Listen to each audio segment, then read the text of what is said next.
वहीं कैबिनेट मंत्री सुरेश सिंह रावत का पुष्कर दौरा। पुष्कर नगर परिषद कार्यालय में मंत्री का रावत समाज ने स्वागत किया।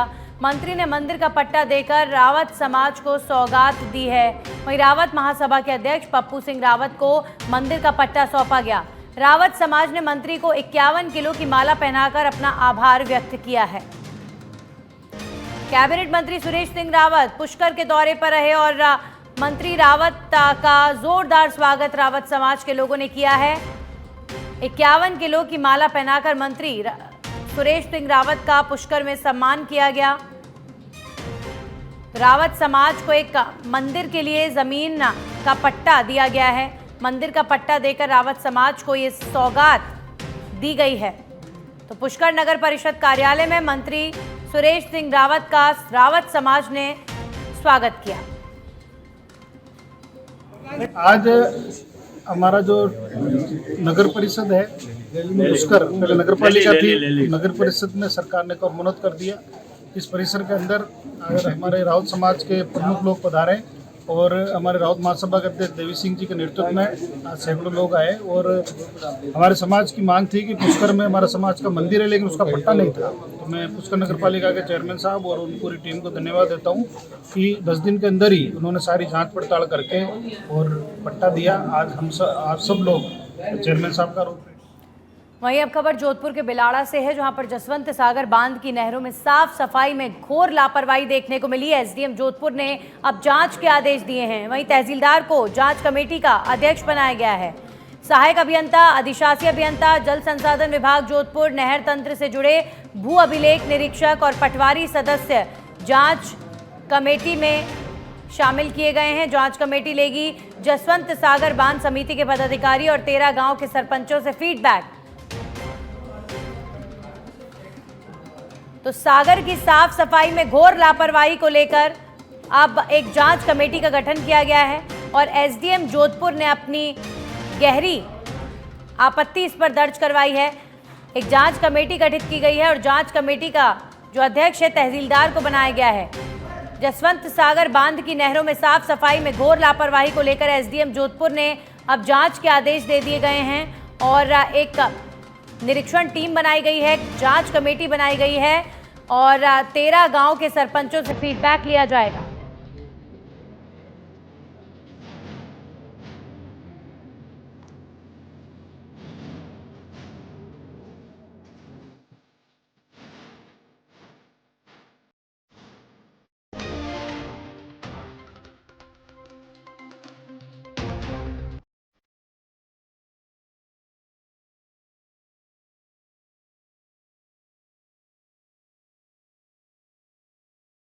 अब खबरों में आगे बढ़ेंगे और बात करेंगे झुंझुनू के पिलानी में इन दिनों सफाई व्यवस्था पूरी तरीके से चरमराई हुई है। जी हां, जिला कलेक्टर के निर्देश के बावजूद भी शहर में सफाई के कार्य नहीं हो सके, जिसके चलते शहर में सफाई व्यवस्था पूरी तरीके से चौपट दिखाई दे रही है।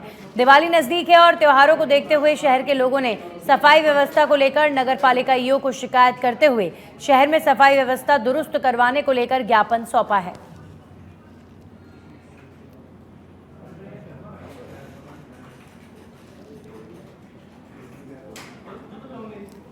वहीं जयपुर के जमवा रामगढ़ से खबर आ रही है, जहां पर सीएमएचओ जयपुर प्रथम डॉक्टर विजय सिंह फौजदार पहुंचे जमवा रामगढ़ के रायसर गांव और पीएचसी रायसर में डॉक्टर विजय सिंह फौजदार ने सेक्टर मीटिंग ली है। मीटिंग में जिला कार्यक्रम प्रबंधक अखिलेश शर्मा और बीसीएमएचओ डॉक्टर मनोज कुमार मीणा मौजूद हैं। सीएमएचओ ने मौसमी बीमारियों के संबंध में अब आवश्यक दिशा निर्देश दिए हैं। वहीं ट्रॉमा सेंटर के लिए आवंटित भूमि और पीएचसी रायसर का उन्होंने निरीक्षण भी किया है।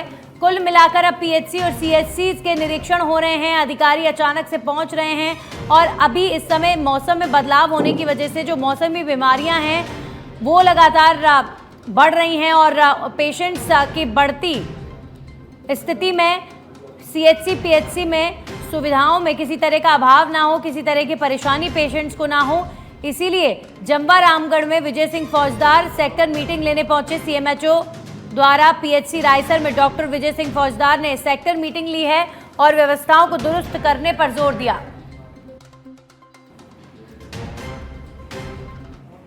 द्वारा मौसमी बीमारियों का मरुधरा ऐप पर ऑनलाइन सर्वे करने तथा एंटी लार्वल एक्टिविटी को बढ़ाने पर जोर दिया और चिकित्सा संस्थानों पर दिवाली के। और अब खबर धौलपुर के सरमथुरा से है, जहां पर राजकार्य में बाधा डालने के आरोप में पुलिस ने 3 लोगों को गिरफ्तार किया है। आरोपी पिछले दिनों उपखंड में भमपुरा गांव में वन विभाग की टीम पर हमला कर अवैध चंबल बजरी से भरी ट्रैक्टर ट्रॉली छुड़ाने के लिए गए थे, जिसको लेकर वन विभाग की टीम ने नामजद आरोपियों के खिलाफ सरमथुरा थाने में मुकदमा दर्ज करवाया था। अब सरमथुरा थाना प्रभारी अनूप सिंह ने बताया है कि वन विभाग की टीम ने रिपोर्ट दी थी और अब इन अपराधियों को पकड़ा जा चुका है।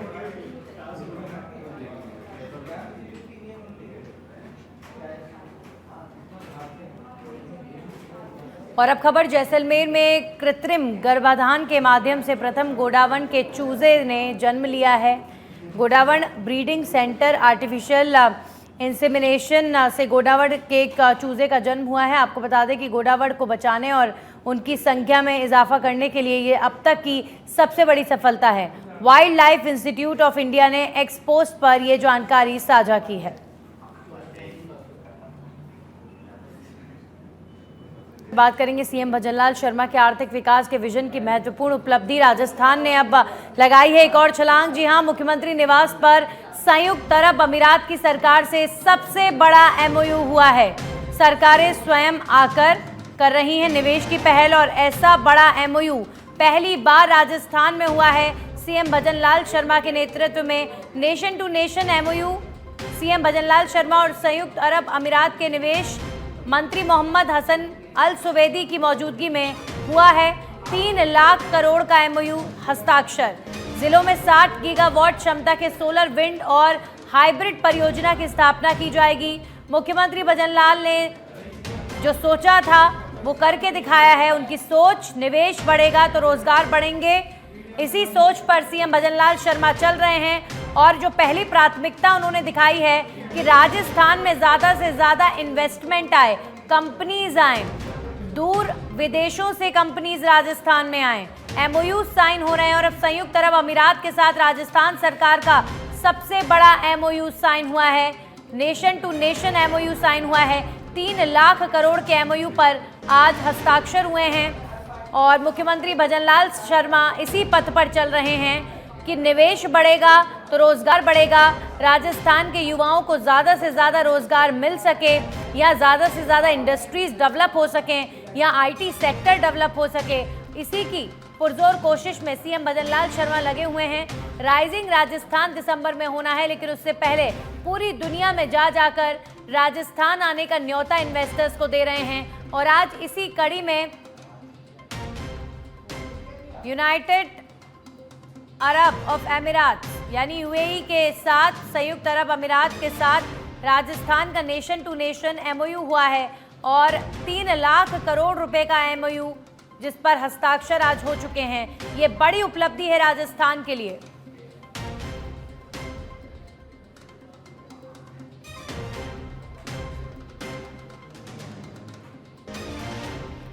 हमारे सहयोगी लाल सिंह फौजदार जुड़ गए हैं इस खबर पर ज्यादा जानकारी के साथ।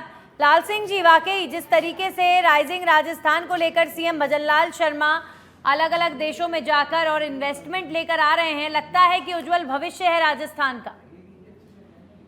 देखिए हमने इसमें कोई दोहराया नहीं है। सीएम भजनलाल शर्मा का पूरा फोकस इस बात पर है कि राजस्थान को कैसे विकसित राजस्थान बनाया जाए, समृद्ध राजस्थान बनाया जाए, खुशहाल राजस्थान बनाया जाए और इसी दिशा में लगातार आपने देखा वो राइजिंग राजस्थान को सफल बनाने में लगे हुए हैं।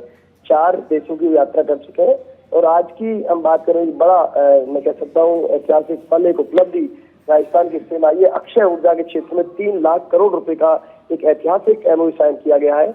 मुख्यमंत्री निवास पर यह हुआ जिसमें सीएम भजनलाल शर्मा की मौजूदगी में यूएई के निवेश मंत्री रहे मोहम्मद हसन और अल सुवेदी की उपस्थिति में हुआ है, पूरा एमओयू साइन हुआ है। और सबसे बड़ी बात देखो, अक्षय के ऊर्जा के क्षेत्र में राजस्थान जिस तरह विकास करेगा वो और क्षेत्रों में इसका असर पड़ेगा, क्योंकि सीएम भजनलाल शर्मा हमेशा एक बात कहते हैं नंदनी की इंफ्रास्ट्रक्चर सुधरे, क्योंकि राजस्थान सबसे बड़ा प्रदेश है।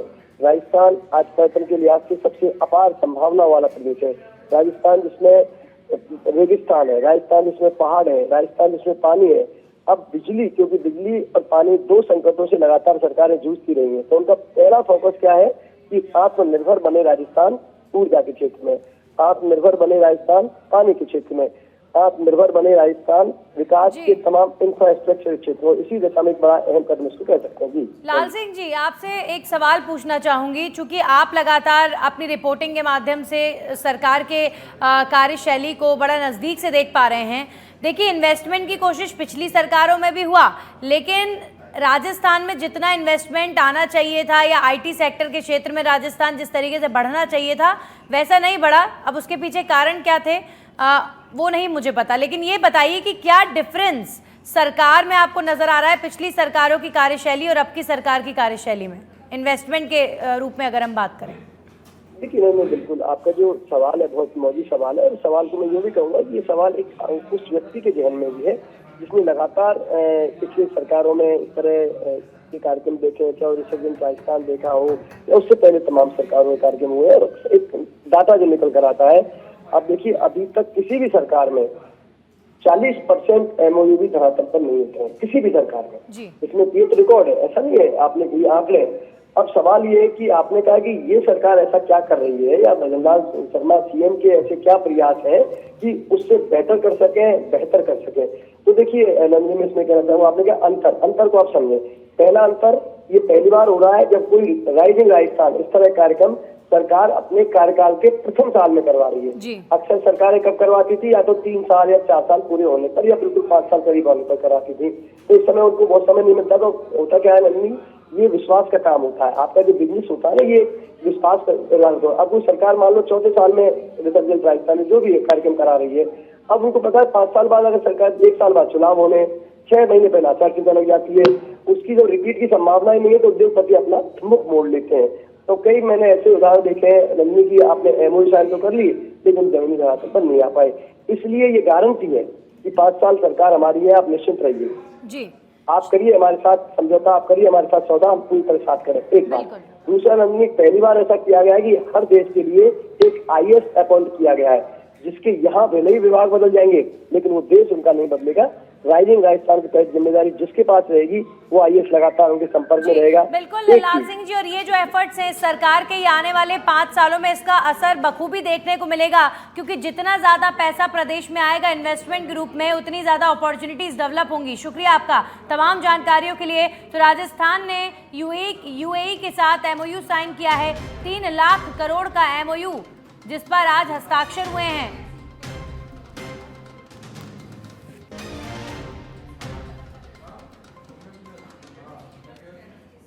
वहीं झुंझुनू जिले के खेतड़ी उपखंड के रामपुरा की आपको बता दें, राजकीय उच्च विद्यालय प्रधानाध्यापक के खिलाफ छात्रा के साथ छेड़छाड़ करने का मामला सामने आया है। आक्रोशित ग्रामीणों ने स्कूल के मुख्य द्वार के सामने एकत्रित होकर प्रधानाध्यापक को हटाने की मांग की है और इसे लेकर विरोध प्रदर्शन भी किया गया है। विरोध प्रदर्शन की सूचना पर तहसीलदार सुनील कुमार, ACBIO सनोज मान और मेहाड़ा थानाधिकारी सरदार मल चौधरी मौके पर पहुंचकर ग्रामीणों को समझाइश कर विरोध प्रदर्शन को समाप्त कराते नजर आए। ग्रामीणों का आरोप है कि प्रिंसिपल रणवीर मान पढ़ने वाले छात्राओं के साथ अश्लील हरकत करता था और ACBEO सनोज मान ने बताया है कि स्कूल में बेहतर शैक्षणिक माहौल बनाने और ग्रामीणों के विरोध को देखते हुए मामले की जानकारी अब उच्च अधिकारियों को दी जा चुकी है।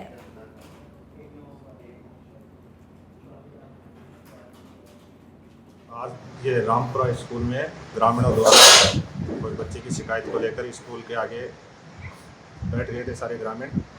उसकी शिकायत की जांच की गई और ग्रामीणों के बयान वगैरह लिए गए और ग्रामीणों को आश्वासन दिया गया कि इनको गुरुजी को कार्य व्यवस्था कहीं अन्यत्र लगा देंगे। आज CBO कार्यालय तो इनको कार्य मुक्त करवा दिया जाएगा। ग्राम रामपुरा की उच्च प्राथमिक विद्यालय में जो प्रधानाध्यापक हैं वो लड़कियों से अश्लील हरकत करते हैं, इसलिए गांव वालों ने मिलकर के प्रशासन को एप्लीकेशन किया और प्रशासन मौके पे आया, उन्हें अवगत कराया। हमारी